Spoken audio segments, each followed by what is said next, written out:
Di Tel Aviv, Israel, ratusan warga Israel menggelar aksi demo menuntut segera diberlakukannya gencatan senjata dan pembebasan sandera. Dikutip dari Anadolu Agency pada Minggu 13 Juli 2025, aksi demo ini berlangsung di tengah alot pembicaraan gencatan senjata antara Israel dengan pejuang Hamas.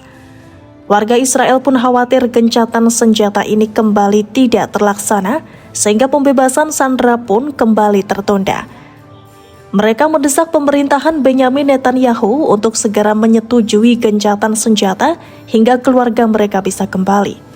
Selain itu, para demonstran juga mengecam serangan demi serangan yang terus dilakukan oleh militer Israel pada warga sipil Palestina. Menurut para demonstran, pemerintah Israel saat ini tidak serius dalam membicarakan perdamaian.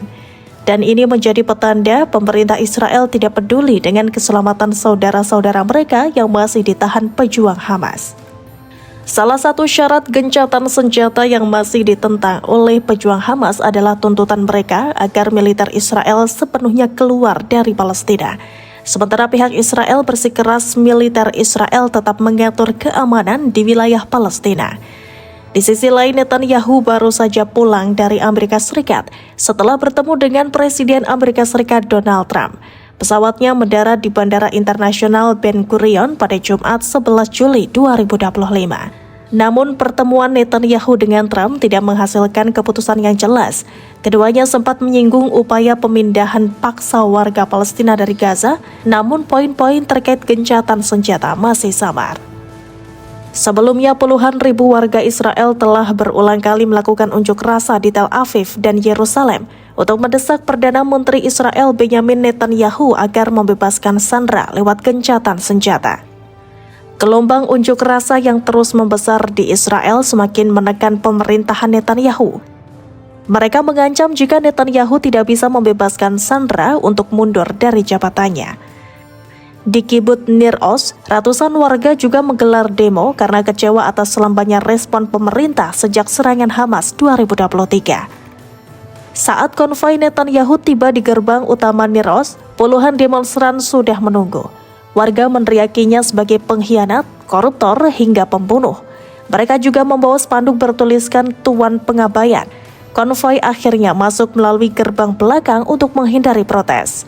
Selama kunjungan, beberapa penyintas dan keluarga korban menyerukan agar Netanyahu segera mengakhiri perang dan membawa para sandera pulang lewat kesepakatan. Mereka juga menuntut agar pemerintah membentuk komisi penyelidikan atas kegagalan keamanan pada 7 Oktober. Warga Nir Oz juga mengaku bahwa selama ini kecewa karena para pejabat tinggi termasuk Netanyahu tidak kunjung hadir ke komunitas mereka pasca serangan. Padahal wilayah ini merupakan salah satu yang paling parah terdampak. Seorang demonstran dengan pengeras suara turut mengecam Netanyahu atas kegagalan menangani serangan dan lambannya upaya penyelamatan. Menurut laporan The Jerusalem Post, dalam kunjungan itu Netanyahu berjanji akan membawa sandera pulang. Netanyahu juga berjanji membangun kembali komunitas tersebut. Namun hingga kini pembicaraan gencatan senjata antara Israel dengan pejuang Hamas masih belum menemukan titik terang. Konflik antara Israel dan Hamas kembali memuncak sejak Oktober 2023, dipicu serangan balasan Israel terhadap serangan besar Hamas. Hingga pertengahan 2025, perang telah menelan korban besar di kedua belah pihak. Kini sekitar 59 sandera masih ditahan di Gaza. Ada yang tewas, ada yang kondisi sandera lainnya menggantung karena informasi langka. Meski aturan sementara membebaskan bagian sandera ada dalam beberapa kesepakatan, kelangsungan perang selalu mengancam fase selanjutnya. Sejauh ini keluarga sandera hanya mampu menggelar aksi konsisten di Tel Aviv dan depan kediaman Netanyahu di Yerusalem serta Caesarea. Do or die jadi slogan mereka dan menuntut pemerintah akhiri perang setidaknya untuk bebaskan sandera serta gelar perjanjian 2 tahap. Aksi tersebut melibatkan demo besar dengan ratusan ribu peserta, pemogokan umum nasional, blokade jalan tol dan momok massa yang mengancam legitimasi Netanyahu. Bahkan dikemukakan ide keluarga sandera dapat menggugat ke Mahkamah Agung Israel jika Netanyahu meremehkan perjanjian sandera, menjalin presiden hukum bahwa negara tidak boleh tinggalkan warga di tahanan. Keluarga Sandra melihat kelanjutan perang sebagai pengkhianatan, sama artinya membiarkan mereka mati.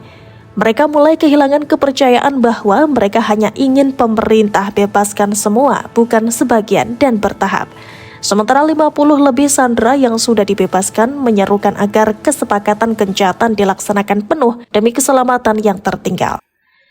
Di tengah upaya diplomasi Qatar dan Mesir serta tekanan dari Amerika Serikat dan negara-negara Eropa, Netanyahu menolak untuk menetapkan gencatan senjata permanen, sementara Hamas bersikeras untuk menghentikan agresi Israel dan mendesak penarikan militer. Menurut laporan Haaretz dan media lain, keteguhan Netanyahu menolak gencatan mencerminkan strategi untuk menjaga agar konflik terus berjalan demi keperluan politik domestik dan legal. Keluarga sandera Israel pun terpecah, beberapa mendesak gencatan untuk menyelamatkan orang-orang tercinta, sementara keluarga yang lain mendukung jalan militer demi menghancurkan Hamas. Salah satu keluarga sandera mengutuk Netanyahu karena dianggap sengaja menunda kesepakatan sandera demi tujuan militer jangka panjang. Hamas mengajukan proposal gencatan senjata jangka menengah atau panjang, termasuk gencatan selama 60-135 hari dengan imbalan pembebasan sandera secara bertahap dan jalur kemanusiaan yang diperluas. Namun proposal tersebut mencakup syarat penarikan pasukan Israel sepenuhnya dari Gaza. Netanyahu menolak syarat itu dan menyebutnya delusi, karena bisa membiarkan Hamas tetap hidup dan merencanakan serangan di masa depan. Ia beralasan gencatan seperti itu bukan hanya membahayakan keamanan Israel, tetapi juga secara moral mengandung risiko membiarkan pembantaian berikutnya terjadi. Pernyataan resminya menyebut bahwa gencatan hanya mungkin jika Hamas benar-benar dibongkar dan tidak bisa mengancam lagi, dan jika itu tidak tercapai, hanya ada satu pilihan, kemenangan total melalui kekuatan militer. Konflik ini bukan sekedar militer, tapi juga soal moral, politik, dan psikologi kolektif. Keputusan Netanyahu menolak gencatan senjata penuh hingga Hamas benar-benar lumpuh memiliki konsekuensi besar bagi rakyat, sandera, dan reputasi internasional Israel. Kedepannya keseimbangan antara menyelamatkan warga dan menjaga keamanan nasional akan menjadi kunci dalam pembentukan masa depan pasca konflik.